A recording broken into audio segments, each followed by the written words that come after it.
Did you see what it was? A person or an animal or? I can't tell. All I know is my central light came on and I just happened to glimpse and see this thing running across the yard. A good-sized man, or something that looks like a man. I don't know what it was, just that it ran across the yard. Okay. You've had problems in the neighborhood before? Yeah, my dog was killed here just recently. I don't know what it was, whatever it is, it's running. Couldn't catch it if I was going to chase it, but whatever it was standing up. I'm out here looking through the window now and I don't see anything. I don't want to go outside. Jesus Christ, you better... Tia! Hello? Get somebody out here. What's going on now, sir? That son of a bitch is about 6'9", I don't know. You see him now, sir? Yes, I'm looking right at him. Uh-oh. Okay, hang on. He's right... Is he in your yard, sir? Yeah, God, he's big. Okay, what's he in your yard? He's looking at me. Oh, the guy is on foot. I don't know what... It's big, real big person. That's all I can say. Okay, it is a person. Yeah, I think it was a person, somebody really big. Witnesses around the world report seeing monsters. Are they real or imaginary? Science searches for answers on Monster Quest.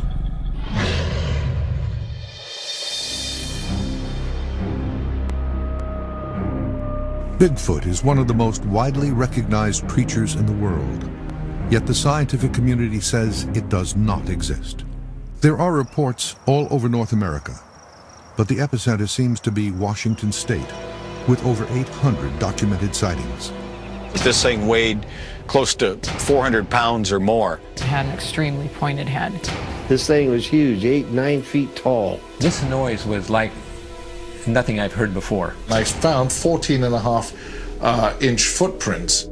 Eyewitnesses describe a human-like ape creature, up to 10 feet tall, broad-shouldered, hairy, and upright walking. But where is the evidence? This Monster Quest search will field 2 different expeditions into the Cascade Mountains of Washington State. One led by wildlife biologist Dr. Briggs Hall, using proven scientific research methods. Well, we thought of several ways that we might draw this animal in front of the camera. The second expedition is made up of all women.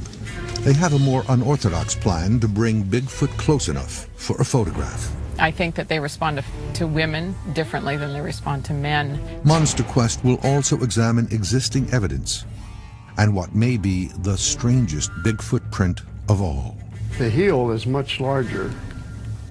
And in addition, 2 analyses will look at the most controversial piece of Bigfoot evidence. Critics say the Patterson footage shot in 1967 is fake. First, experts analyzed the footage to see if a man in a suit could possibly reproduce the creature's walk. Yeah, so if it's real, then it's a funny gait. Then a first. The Patterson footage has always been blurry, but now, using a digital microscope, we get the best look yet at the creature's face and make a startling discovery. The creature first made national news in 1958, when construction worker Jerry Crew found and cast footprints measuring 17.5 inches long near Bluff Creek, California, located 86 miles from Eureka. Locals nicknamed the creature Bigfoot, and the name stuck. Over the next decade, national interest in the story mostly faded until October 20th, 1967, when Roger Patterson, an amateur filmmaker, set out to Bluff Creek to do a documentary on a recent footprint discovery. But what Patterson found shocked the world. He shot 953 frames of film that many believe is the best evidence of Bigfoot. You will see that film in its entirety for one of the first times on television. Patterson passed away in 1972, never wavering from his story. But he was not alone on that fateful day. A massive bicep in the arm was, wide like that. And as it moved, you could see the muscles ripping in the thighs. In the arms, even underneath that hair, you could see the difference in the movement. Bob Gimlin was with Roger Patterson that day, and for almost 40 years was able to stay out of the limelight and controversy. But in 2004, he did this interview recounting that day in 1967. The weather was great in October, so Roger said, let's ride back up in some of them areas. We rode up that way, up that creek bed away from our camp, which was probably a couple of miles. As we came around, there's a big downfall tree with a root system in the dirt, like a crow's nest, logs jammed together. As we came around that, then, of course, the horses just blew up, and this thing was standing right alongside the creek, on the opposite side of the creek that we were on. It was massive, and the commotion of trying to get the camera out of the saddlebags while his horse was jumping around. I was watching the creature, and it was walking away. Well, the time we got the horses kind of settled down, and Roger ran across the creek, and Roger had the camera to his eye, and then he stumbled kind of and fell down on his knees, and then he got back up, and he ran over to a log that was a little ways away and stabilized himself on the log. And at that time, I rode across the creek on my horse and just sat over there. The creature makes a turn, slight turn with its shoulders, and kind of looks back. That's when I rode across the creek on the horse. That's when it made that gesture. So I was looking at it from the back. There were some trees or vegetation that was getting between Roger and the creature, and he wanted to get a better and closer, so he relocated, and when he did, he asked me if I would cover him, which meant get the rifle and see, you know. There was no intent to shoot this thing at all. Then the creature just kept right on walking. At the time, it was hard for Gimlin to determine just how large the creature was. But he did find footprints. And people asked me, well, what do you think it weighed? And I thought, well, it takes a big man to weigh 350. So I said, probably 350 pounds. We weren't here when they got an impression gauge, and of course they estimate after that it was 700 or so pounds, or you know, it was tremendously heavier than I'd thought. Patterson and Gimlin tracked the creature for miles, but never saw it again. And that's where the trail ended and the controversy began. So much research has been done on the film by both myself and by scientists and by many other people, and everybody who really gets into that film says there's no way that whatever that is a man in the suit. Over the years, numerous people have come forward claiming they were the man in the monkey suit. However, no one has ever been able to produce proof. I'm not impressed by the stories of people who've come forward and said that they're the man in the suit. One particular gentleman doesn't even know how to get to the film site. The controversy continues, and this episode of Monster Quest adds fuel to the fire by analyzing the footage like never before. The film is just that. The film subject is an image on celluloid. Owen Caddy is an expert in digital photography and has acquired the actual 16mm film shot by Roger Patterson. To my great surprise, there was additional detail that apparently had never been seen before. Caddy and fellow researcher Richard Knoll will use a high-resolution digital microscope to take a digital photo of each frame from the Patterson footage. If this image is really a man in a monkey suit, seams or fabric could become visible under microscopic examination. If it is a real animal, muscles or other biological identifiers may also appear. Another group of scientists is also looking at the Patterson footage. Is this gait a human gait? Is it a non-human gait? Is it similar to something that we know or not? Dr. Jürgen Konsak was an associate director of the Human Sensory Model Lab at the University of Minnesota, when in 2004 he conducted an experiment as simple as taking a walk. So what you do is, if you're down, you walk like this, and this is exactly what he's doing. This lab is devoted to motor control, to how people, humans, not only walk, but actually are able to move. One hot topic of internet conversation is the wobbly gait or walk of the Patterson subject. Skeptics say it is a man having difficulty walking in a heavy, bulky monkey suit. But proponents say a human is not physically able to walk like this. The results of this experiment have never been revealed until now.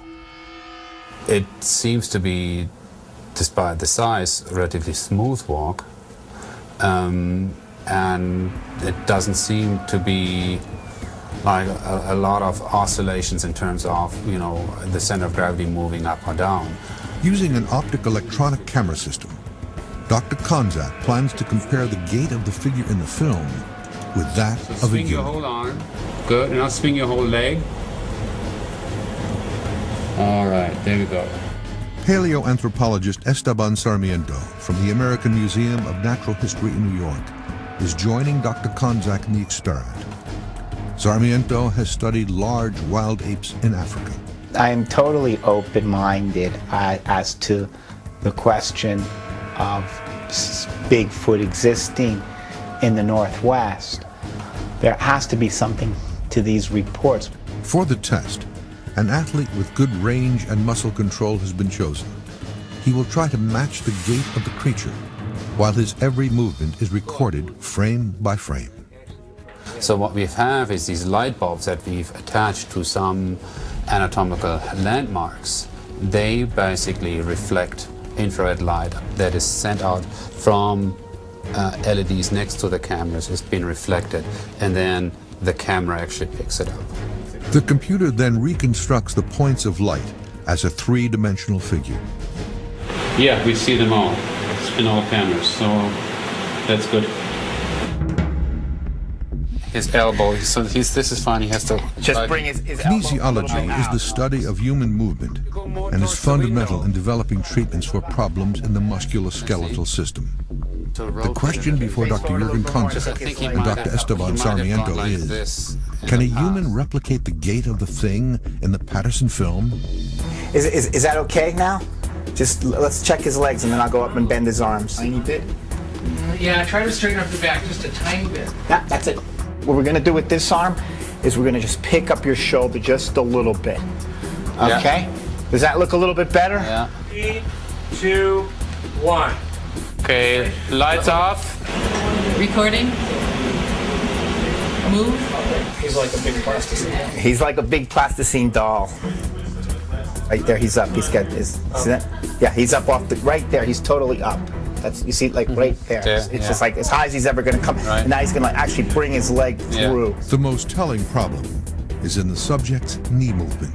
Yeah, that has to be back. There's one sequence of frames in there, I think we're pretty good, and where you clearly see that there is this lateral rotation at the knee, and where the foot is kind of like, you know, going outward, this, which is called inversion. And that is something that it seems rather strange.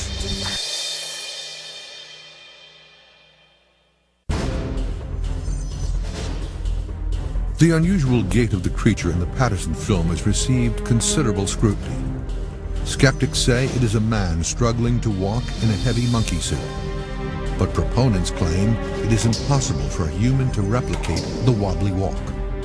Shoulder markers are roughly around 5 feet, so well, you know, if we'll go a little further, we should be fine. Dr. Konzak wants to see if this athlete is able to put his body into the seemingly awkward positions of the Patterson subject. If he can, then it is reasonable to assume the walk could be replicated, and it could be a man in a monkey suit. However, you know, if you look at this gait, I think we can clearly say it is not the walk of a large ape that we know today. Said he doesn't walk like a human and he doesn't walk like an ape. The athlete couldn't do it. He could not walk like whatever or whoever was caught on film.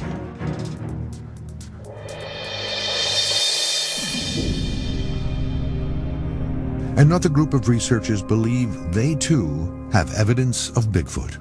I consider the Skookum expedition to be one of the most important expeditions in the Bigfoot-Sasquatch phenomenon.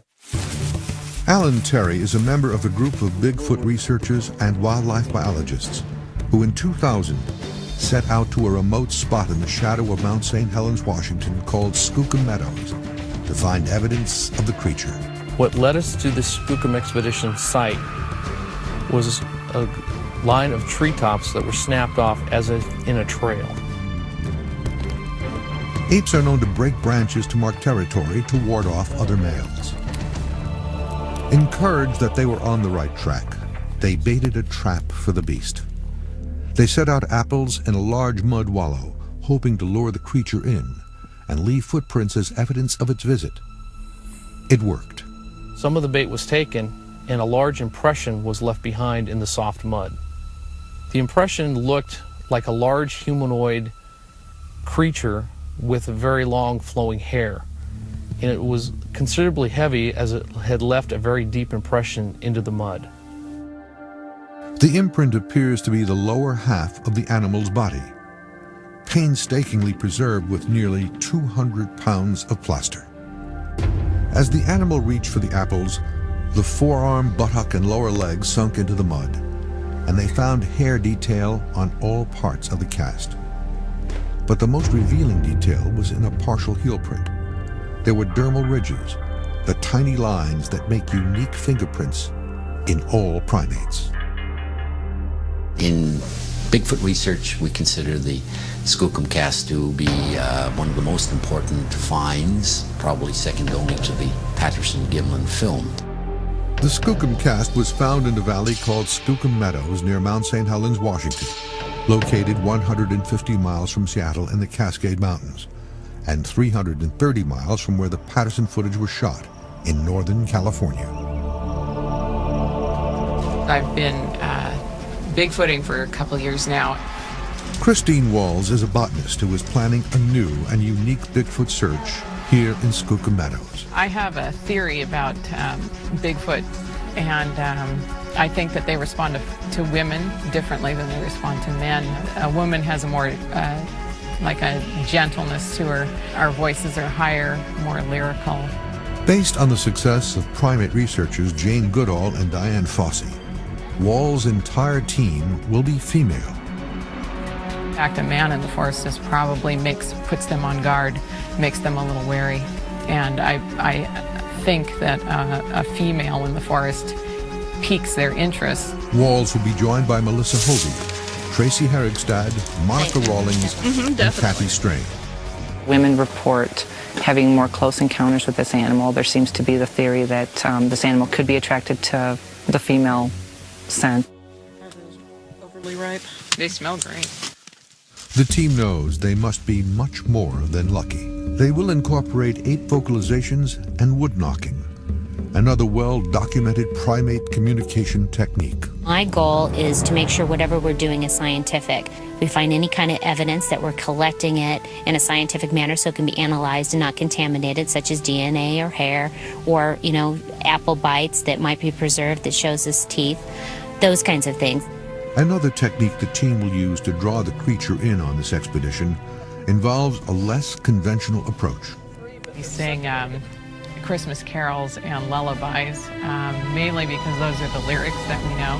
And so, but it actually works out fine because it ends up being songs that are very gentle again. I'd like to see us split into groups, perhaps early in the evening, do our own thing, maybe walk the roads, talk, sing.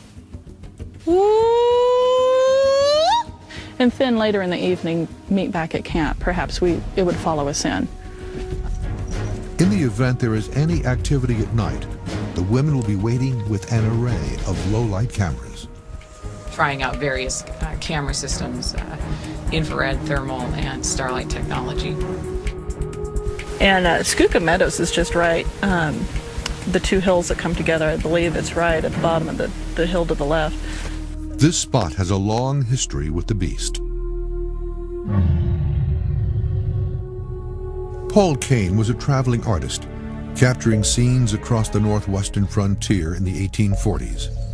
While in an area that is now Washington State, Kane made a journal entry describing Native American accounts of an ape-like creature they called Skookum. March 26, 1847. We arrived at the mouth of the Catalpoto River, 26 miles from Fort Vancouver. I stopped to make a sketch of the volcano, Mount St. Helens. Distant, I suppose, about 30 or 40 miles. This mountain has never been visited by either whites or Indians. The latter assert that it is inhabited by a race of beings of a different species who are cannibals and whom they hold in great dread. They say that the Skookum is a giant. He is hairy. He eats people. They will not go where he lives. Skookum means mountain devil, so it's something that's very scary, something you don't want to have an encounter with. The fearsome behavior of the Skookum does not seem to match modern-day descriptions as a creature that is shy, elusive, and yet curious. Just like the animal Christine Walls claims paid her a visit in 2004.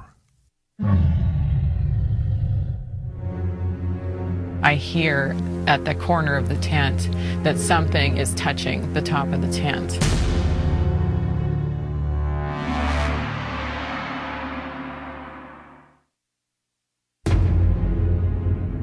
Christine Walls was camping in the Cascade Mountains when she had her first and only encounter with what she believes was a Bigfoot.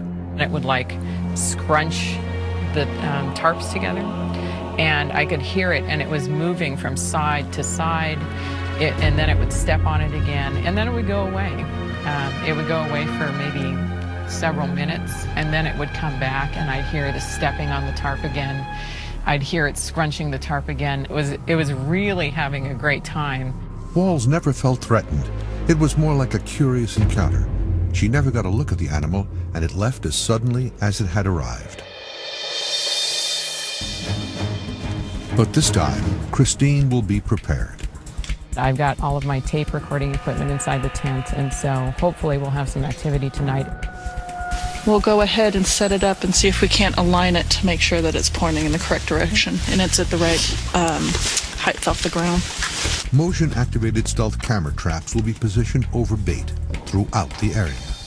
So we need to make sure we're marking it on the topo where we're putting the cameras and what time we're putting the cameras on. So our data recorder makes sure you record all that information so that we know when we're putting it out. We also need to count the apples, how many apples that we put out. And whoever's handling the apples, we've got gloves so we're not contaminating, putting our own scent back on it.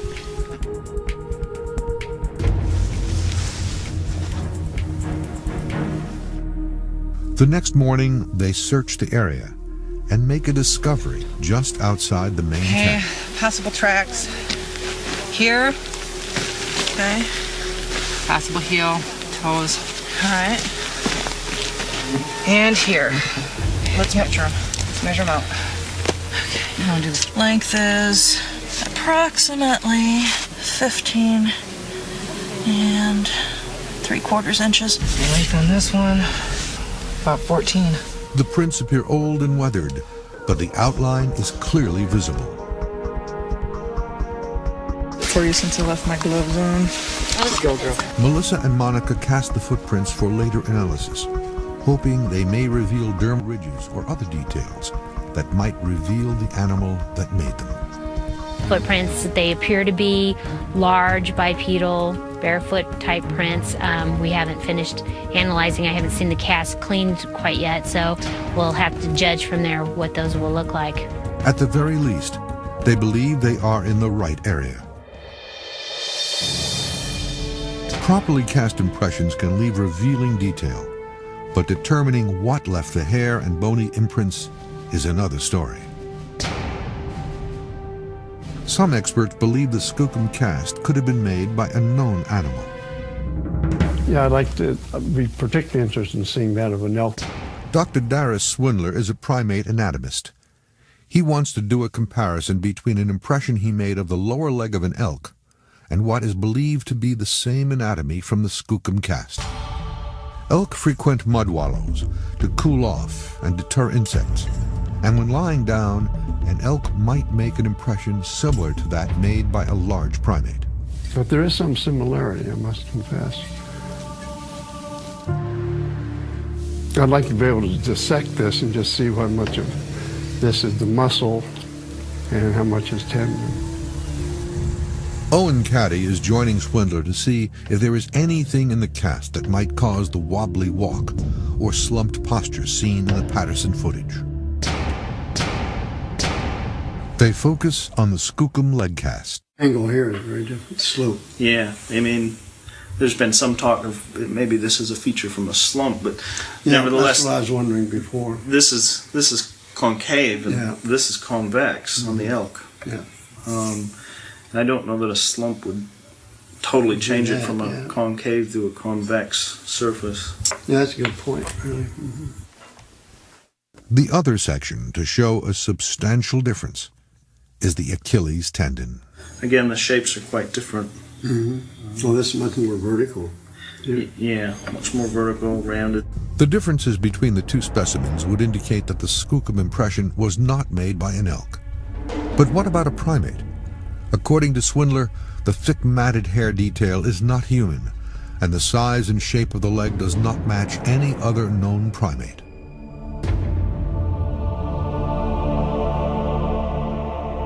Skeptics of Bigfoot say that evidence like the skookum cast and the Patterson footage would be more believable if it had been discovered and collected by wildlife biologists. But many of these discoveries have been first reported by laymen. For 100 years, the natives reported big gorillas in the jungle in Rwanda, and yet it wasn't until 1950 that they were found. Certainly this area is as vast as that, and so who can rule out the possibility that something like that couldn't exist here? I think it's possible. Dr. Briggs Hall has spent decades in these forests and mountains as a veterinarian for the state of Washington. Dr. Hall has never seen a Bigfoot himself, but he believes any elusive animal can be found if proven methods are used. So we're going to go back into the most remote areas, the deepest canyons, the highest ridges. We're going to be at least a mile, set up our cameras at least a mile from any trail. The search for new evidence is underway. But what about the microscopic images of the Patterson footage? The enhancements are now done, and for the first time ever, new detail will be seen. This is the area where the horse becomes most lathered. We're hoping to get a lot of horse stink into this cloth, and then we're going to hang it in a tree in front of one of our camera traps. Dr. Briggs Hall has studied most of the large animal wildlife in Washington state, except Bigfoot. And I was a little frustrated that the scientific community and the government biologists had not made any attempt at all to follow up on any of these reports. Hall had heard about Christine Wall's all-female Monster Quest expedition, made up of researchers, not scientists, and decided to investigate on his own. So what I'd like to do is come across, and if we could get up here and look at the headwaters of this creek up here, looks like it's... And like Walls, he too had an encounter with something he has difficulty explaining. Last summer I was up in the Goat Rocks wilderness with a group of biologists, and we were capturing mountain goats. I don't sleep well in the sleeping bag, so I was tossing and turning, and about 1 o'clock in the evening, 1 o'clock at night, I heard what sounded like two sticks being knocked together. And in a rhythmic chunk, chunk, chunk, and I'd never heard that in the forest before, and I thought, what could that be? And I didn't have a flashlight. It was a very dark night, but it was coming from out behind the horses. I heard it 3 times between 1 o'clock and 3 o'clock in the morning. There was no question that I heard wood against wood. And there's elk up there, there's deer up there, there's bear up there, there's mountain goats, there's cougars, but it takes hands to knock sticks together. And so there's something else up there. At the time, Hall knew little of primate behavior and decided to do a little digging. When I started reading about mountain gorillas and orangutans, that I found out that that's normal primate behavior. Hall believes the accounts of wood knocking and loud vocalizations could be apes communicating with one another, possibly to warn of an intruder. If there really is such a thing as a great ape living in our mountains, he lives in the most remote areas. He's obviously very shy and goes to great difficulty to avoid people. Hall's strategy is simple. Set up camera traps for an extended period of time and leave the area, a technique used by other wildlife researchers in search of elusive animals like tigers and jaguars. We'll be setting up camera traps using a stealth cam, and this is a camera which uses both infrared technology as well as detects motion. Okay? Now the idea is when an animal walks in front of the beam, it's going to snap a photo. and the photo is going to be a high-resolution photo with in color. So there should be no problem distinguishing between a bear or an elk or a Bigfoot. Okay, if our bait is right here, I don't know, it looks pretty good, don't you think so? Yeah, I think it's right on. Okay. Briggs Hall has chosen a remote area called Goat Rock, bordering the Yakima Indian Reservation, 64 miles from Mount St. Helens. He believes this would be a good place to hide if Bigfoot wanted to avoid humans. So it's going to be bushwhacking, so watch your step, and I think we'll go, let's go 20 minutes, and then we'll try to find some identifiable, easily identifiable landmark, because I'm wondering if we can get a GPS location under the trees. This is the general area where I heard the wood knocking last year, and so it seems to me that this is a good spot to put a camera.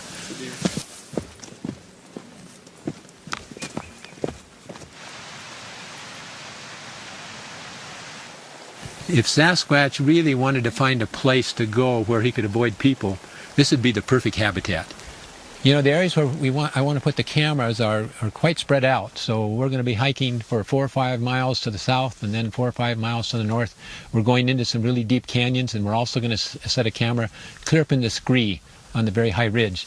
So overall, these cameras are spread over probably 10 to 12 square miles. And just upstream from here, there's a major game tail crosses, so I'm thinking that's a great place to create a real stink and set up a camera. And the way the breeze moves up and down this canyon, we might just draw something in.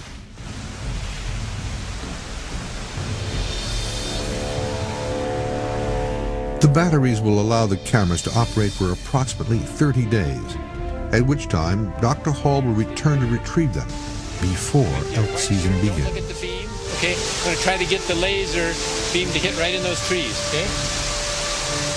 To help ensure chances of success, the team is using bait to help lure the great ape to the camera station. We're going to add some additional adornments this morning to our camera set. So we've got some CDs here, which we're going to hang in the tree and let the wind move them around, and hopefully that reflection will catch some attention. We're also going to be hanging up some sliced up onions to create some smell. Hey guys, look at this game trail. Man, look at this. This is perfect. Got a perfect set of trees here. Look at that. There's a lot of wildlife gone through here. Well-used trail. Yeah. Okay, and it's high. The wind's going to blow the scent around. This is perfect, right in the middle of the swamps. Let's do it. Apes, like many animals, display curiosity, and foreign objects and scents can bring animals in for a closer look. There's a lot of indications that Bigfoot is very curious, and there have been several situations where he's been attracted to music, so we're going to create some music for him. We're going to hang up some wind chimes. Dr. Hall has used wind chimes before. The strange, non-threatening sounds bring many animals closer to investigate. He is hoping for the same results with Bigfoot. As Hall and his team reach 6,800 feet near the top of the tree line, they make a discovery. Here we have another one that's pretty distinct. Several human-like footprints pushed into the loose dirt. This would be a strange place for someone to come in their bare feet. It seems awfully wide for a human track, but it's not a huge track like you would expect with Bigfoot, but possibly it could be a young animal. Dr. Hall has brought along hunting guide Mark Allman, who has 32 years of local animal tracking experience. It's not a bear track, and it's not a cat track. Here's the print here. It stepped on this stick right here, so it comes out to here. And then we got another one here that's kind of a heel print, but there's no tin shoe marks or, I mean, nothing that a human would be leaving here. With measurements of 9 inches long and 4 inches wide, it is possible a human could have made them, but they have not seen another man now in 3 days riding. They will deploy cameras in this area as well. Okay, for our last camera set, we're spraying this tree with wintergreen pure essential oils. This is a very concentrated scent, which we're hoping will stay for a while. We set it up right along the game trail and right close to the creek. So, and we've also hung some CD discs up here to kind of spin around in the wind. So this is our last trap, and we'll see what happens. The cameras will have almost a month to do their work, at which time Hall will return to collect them and the photos they contain. Christine Wall's team has now been in the field for a total of 5 days. But we should, because that's definitely where the activity is coming from. And have found something interesting. When I saw that, I actually started exploring the area a little more, and this is when I saw this other branch. It's broken in a similar fashion. You can see that none of the other longer branches are disturbed. So that makes me think something purposefully grabbed it and snapped it. And these also have been grabbed, and instead of brushing to the side, they're actually pulled straight down. Oh, those are very, very fresh. Yeah.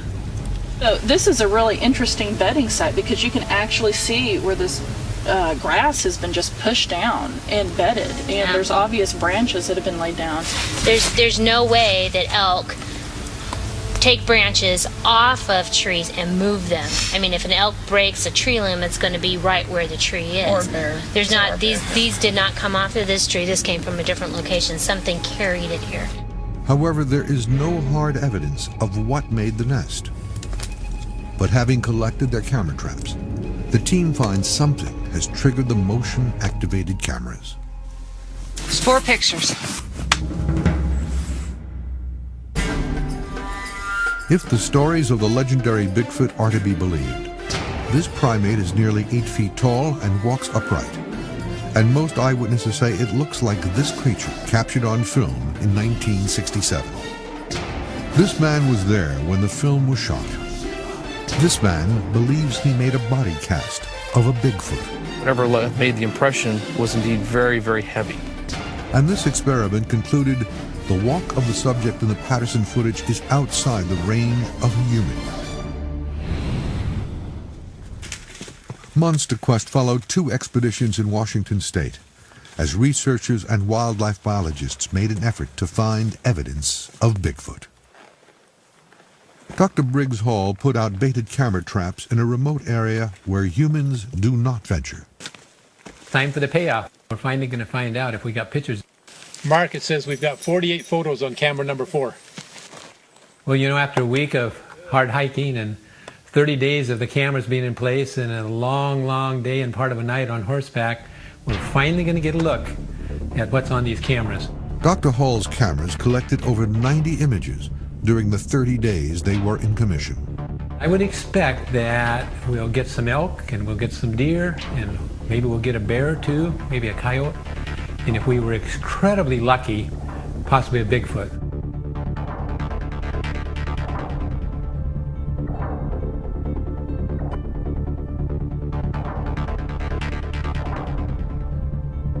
I tried to see if there was anything there that we could justify calling a Bigfoot, but there simply wasn't. Christine Wall's team was also camped near Mount St. Helens. They too had cameras in hand. That's interesting. Okay, so it's number 113. Come here and look at this and you tell me what you think. In the far right corner of the screen, there is a dark object. Is this the appendage of an animal just out of frame? When they examine additional images, they find traffic. The image is likely just the tail end of a truck hauling dark cargo. After viewing all the images from the camera traps, it is clear elk are everywhere, but no sign of a Bigfoot. And what about the footprint they found on day 3? The cast provided no details. It is not known if there ever were dermal ridges, but if there, they have been washed away by the rain. However, they were able to find something of interest. We don't have a lot of bedding areas or nests that are recorded at all. I mean, I've excavated one. I know of a couple others, and that's it. So this is pretty exciting in the Skookum area to have something like this. It's clearly not elk-related. There's no reason for a human to be doing this. For the past 40 years, The best evidence for Bigfoot has been the footage shot by Roger Patterson and Bob Gimlin in California. When I got to see the film finally, yeah, I was really relieved to see that he got that much, because Roger said, I don't know, Bobby said, I'm not even sure that I got any film footage at all, because he said, I fell down, I got relocated, and then I got relocated again, and then I ran out of film. For the first time, the original 16mm film is being examined on a microscopic level.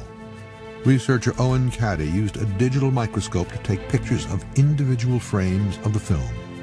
Joining Caddy is Dr. Darius Swindler. They are viewing the comparisons for the first time. They look first at the leg for any detail that might be compared with the Skookum cast. That one's sort of interesting, but here's where they start to get really pretty interesting. Unfortunately, it's too grainy. So Darius, you can see here on this image, it's just the full color image digitally pulled off the film. But as they focus their attention on the subject's head, they make an amazing discovery. And as you look at the enhanced one, you can see the level of detail has been pulled out. And you can individual parts of the face. Yeah, you can resolve the individual parts of the face, the nostrils, the mouth. When the original film is blown up to a headshot of the creature, the image becomes just a fuzzy blob. But when the enhanced digital image is blown up to the same size, the new details emerge. You could see the eyelids move up and down. That's muscle there around there, the circular muscle called the orbicularis oris. Particularly well developed was the masseter, this big muscle over here that moves the jaw.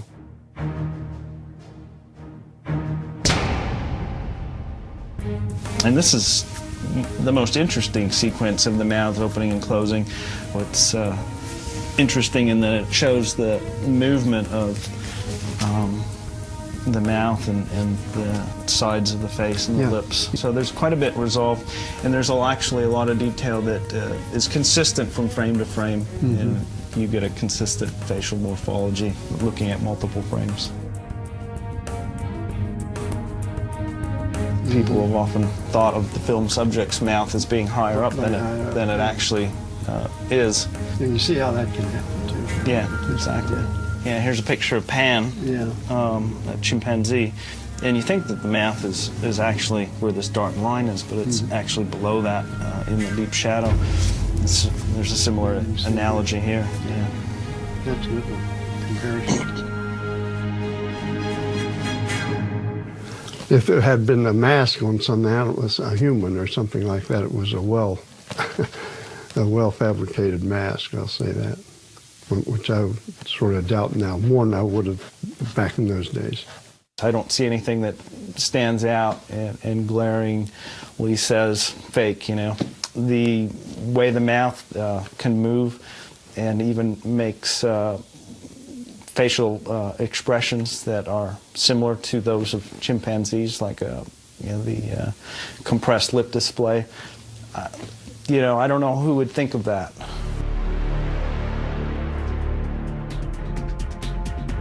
Bob Gimlin, who is the only living eyewitness from that day in 1967, is certain of what he saw. I was watching the creature and it was walking away, but I could see the face real good and I could see the eyes. The digital view of the original Patterson footage did not reveal any telltale seams, zippers, or other evidence that would point to a man in a monkey suit, but rather seemed only to reinforce the eyewitness testimony. Somebody once told me, you know, you never use a bigger hammer than you need for the job, and I imagine if they're going to film with 16mm, they're not going to be concerned with details that fine. I don't think anyone would have anticipated the ability to come back 40 years later and do photo enhancements to show details this great. I really regretted that I was there and saw it because of the ridicule and because of my wife being upset at me and practically thinking about divorcing me because of the thing, you know, and the people saying they faked this and faked that, and you know, and it bothers a person. There's no way it can keep from bothering you if you've got a conscience. The new detail in the Patterson footage is intriguing, but inconclusive. Until a body is found or creature captured, many in the scientific community will remain skeptical. But on this day, more than 40 years after this film